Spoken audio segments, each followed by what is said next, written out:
welcome to Kent Tonight on KMTV. I'm Bulletin. Coming up in the programme: elderly man in hospital after lorry crash, teen charged for dangerous driving, and virtual reality comes to Kent. But first this evening, an elderly man's been taken to hospital after he was hit by a lorry. The air ambulance was called to Sevenoaks High Street shortly before 11 o'clock this morning. It happened near the Checkers pub, and the pedestrian, who was seriously injured, has been airlifted to a London hospital. Paramedics and police were also called and the road was cordoned off. The road has now reopened. A 75-year-old man died after he crashed into a lamppost in Maidstone. Police and ambulance services were called to the incident, but the driver died at the scene. It happened in Willington Street at 4:30 yesterday afternoon. Police closed the road and an air ambulance was also called to the accident. A man who was caught driving at more than 100 miles per hour before being chased by police has been sent to prison for 18 months. 25-year-old Scott Flisher was followed by 8 police cars on the 36-mile chase back in August. The father of 4 then rammed the police cars and caused more than £30,000 worth of damage before he ended up crashing. He admitted dangerous driving and criminal damage. He's also been banned from driving for more than 2 years. A teenager has been charged with causing serious injury by dangerous driving after a car crashed into a group of people on the Medway City estate. This was the scene where 15 bystanders were hurt when the Mini Cooper crashed during a gathering of car enthusiasts last year. 18-year-old Harley Pendergast from Eltham in London was arrested at the scene and has now been charged with 4 counts of causing serious injury by dangerous driving. Pendergast has been bailed until until next month. Family and friends of teenager Ben Savage, whose body was found in the River Medway, have asked well-wishers to donate to search and rescue charities. A funeral service for the 18-year-old has been arranged after his body was formally identified at the start of the month. He went missing after a night out at the Tap and Tin in Chatham, and he was found in the river 2 months later. Ben's funeral will be held on Monday the 13th of March at Strood Cemetery.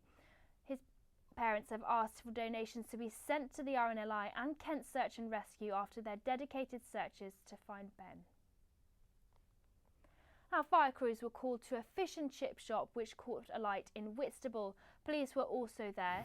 Smoke was seen coming from the roof of the Seychelles Fish Bar building. The fire was started by a fryer and luckily no one was injured. Top researchers at the University of Kent have been studying the Ebola virus, which has killed thousands in recent outbreaks in Africa.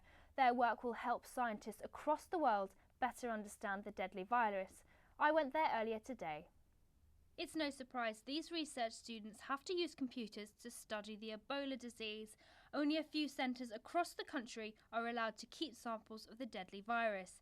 But this hasn't stopped scientists here from making crucial discoveries about the disease. Now, we all know how deadly the Ebola virus has been, with thousands of deaths recorded in the recent outbreaks in West Africa. But new research conducted here at the University of Kent has exposed exactly how easy it is for new types of Ebola viruses to cause disease in other species, including humans, the consequences of which could potentially be devastating if another outbreak were to occur. We've identified what we think are key mutations that are essential in having a role in determining the pathogenicity of the virus, i.e. the hosts in which it causes disease. There are 5 types of Ebola viruses, one of which doesn't affect humans but is still found in other animals across the world. But should it mutate, it could infect people too. For example, this sample of the virus shows in red where mutations could take place in rodents like guinea pigs or mice. It's possible that if a set of mutations were to occur, that the virus could become pathogenic in humans. So it's not clear how probable that is, but it is a possibility that a small set of mutations could lead to it becoming pathogenic. Although this might seem quite worrying, the scientists here are optimistic this latest discovery could help research and the development of any drug that might be needed in the future. Louisa Britton, KMTV. And finally, a shop in Gillingham's opened, offering customers the chance to have a go with a virtual reality headset. With the gadgets being expensive to buy outright, the owners of the new shop in Gillingham thought it would be a good idea to offer the experience without having to fork out on buying the headset. Isabel Miller went to try it out. I'm here today at TJ's Virtual Reality World in Gillingham High Street, where people can travel to a luxury island or battle zombies for a reasonable price. The shop has only recently opened and the technology is taking Kent by storm. It gives people the chance to try on a headset and transport themselves to another world. Whether you want to be scared or ski down a slope. I even gave archery a go. It is an experience that the owners of the shop are keen to get everyone involved in.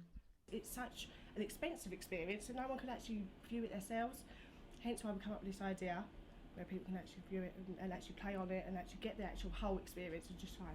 Gives people a chance to use it, you know. It's brand new technology and like I say, you don't get to see it much, so we're just giving people a chance to use it. Looking at a screen, looking at it on the computers, on the internet, you're never going to experience the actual effects until you've actually got the headsets on.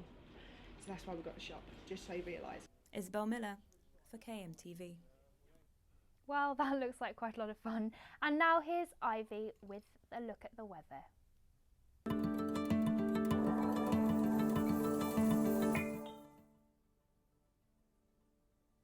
This evening will be a cloudy one with temperatures at 6 and 7 degrees. Friday morning is also looking quite cloudy with no temperature change but windier. Friday afternoon will be a bit warmer with degrees as high as 10 across Kent.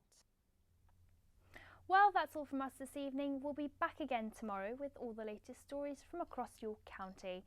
In the meantime, don't forget you can always keep up to date by listening to KMFM or logging on to kentonline.co.uk. You can always watch our special programmes. That's all from us this evening. We'll be back again tomorrow. Bye.